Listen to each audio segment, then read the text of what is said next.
Cette liberté-là de choisir ses horaires, etc., c'était un peu quand même ce que je recherchais.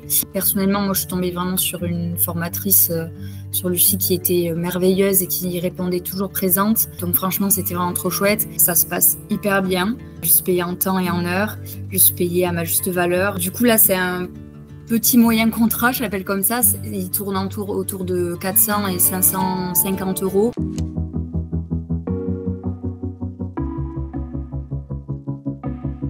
Moi, je suis Clara, j'ai 25 ans, enfin je fais 26 cette année. J'ai toujours été quand même j'ai un bachelor design graphisme et produit à la base quand même, donc j'ai obtenu il y a bien 3 ans. Après, j'ai voulu me réorienter dans un master digital et communication, où là j'ai été amenée à être community manager dans une mercerie.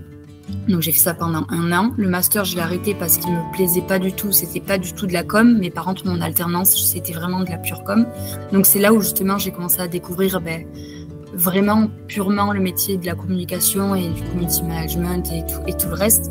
Donc c'est à ce moment-là que j'ai commencé à me prendre d'amour un peu pour ce métier-là. J'ai commencé à chercher quelques formations parce que voilà, ça me manquait. Je savais que ce métier-là, ça me plaisait. Alors à faire dans une entreprise ou à mon compte, les deux me convenaient. Mais c'est vrai que du coup, cette liberté-là de choisir ses horaires, etc., c'était un peu quand même ce que je recherchais. Je suis pas tombée sur Liberté Digitale de suite, dans mes souvenirs. Je l'ai surtout connue grâce à quelqu'un que je suivais qui maintenant du coup est community manager chez vous. Et donc je suis allée voir et je suis un peu tombée amoureuse de Justine et de tout ce qu'elle entreprenait et de tout ce qu'elle faisait paraître, etc. Donc je me suis renseignée assez vite. Et après, début décembre, mi-décembre, c'était acté, quoi. J'ai senti, après surtout à l'appel, que y avait un vrai accompagnement, que je payais pas une formation, on va se dire c'est une formation qui est chère mais qui vaut largement son prix, mais il y en a plein d'autres des formations qui sont beaucoup plus chères et je pense beaucoup moins complètes que celle-ci. Là maintenant, une fois que je l'ai fini, voilà, je me rends compte, c'est sûr que c'est difficile de se lancer quand on nous demande tant d'argent, mais on ne sait pas trop ce qu'il y a derrière. Et moi justement, j'ai pu poser plein de questions par rapport à ça. Quel type de choses on abordait en cours, quel type d'accompagnement, et après est-ce qu'on était un peu lâché comme ça. Moi c'était un peu plus ça qui me faisait peur, c'était plus l'après. Pendant, je savais qu'il allait y avoir un accompagnement dans chacune des formations, mais ça allait être vraiment un peu plus sur l'après. Et aussi le côté qui me faisait énormément peur, peu importe les formations, c'était le côté tout ce qui était administratif, créer son entreprise, les aides, etc. Est-ce que ça allait juste ils allaient juste nous dire vous faites ça comme ça, comme ça? Non, là il y a vraiment eu des vrais cours qui m'ont rassurée. Du coup, elle m'a rassurée en réunion, en l'appel découverte. J'ai pu poser plein de questions, donc c'est aussi ça qui m'a confortée dans l'idée. Mais par contre, avant de prendre ma décision, j'en ai quand même parlé autour de moi. Et la plupart des personnes autour de moi m'ont dit qu'ils me voyaient totalement là-dedans, que c'était ça qu'il fallait que je fasse, quoi. Personnellement, moi, je suis tombée vraiment sur une formatrice sur Lucie qui était merveilleuse et qui répondait toujours présente. Donc franchement, c'était vraiment trop chouette. Mais j'ai eu de la chance de trouver mon premier contrat pendant encore la formation. Donc ça, c'est vrai que ça a été un peu un luxe. Ça fait 3 mois que j'ai commencé.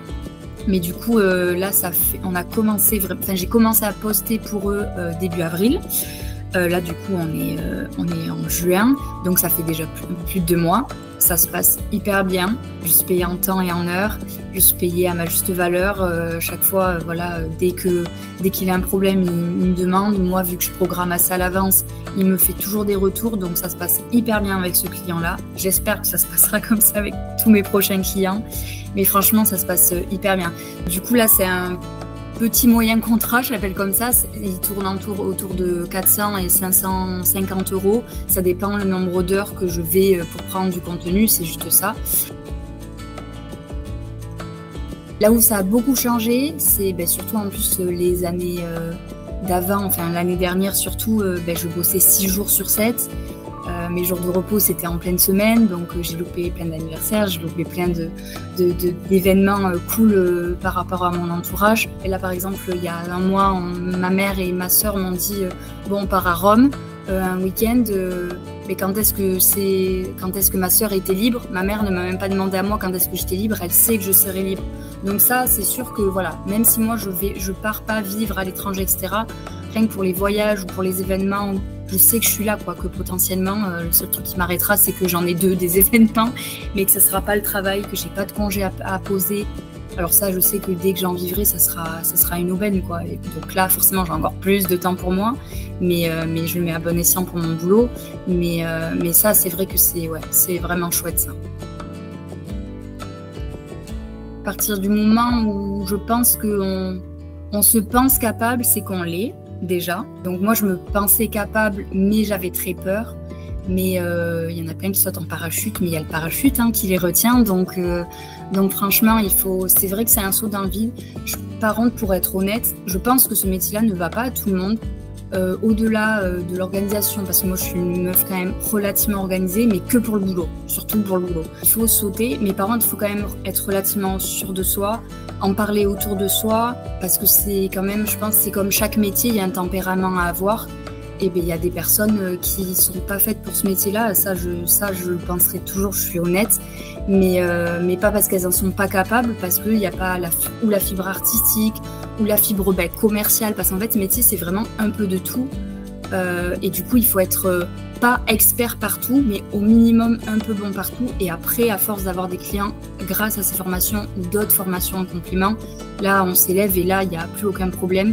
Mais en tout cas pour quelqu'un qui sait, qui est fait comme moi, ou quand on en parle de ce genre, quand moi j'en ai parlé aux gens, à mon entourage, bon mais je sais pas si je me lance, et ils m'ont tous dit bon mais moi je te vois faire ça depuis toujours, c'est auto-entrepreneur, alors pas forcément, peut-être pas que dans ce métier-là, mais d'entreprendre des choses, c'est qu'il faut foncer, quoi.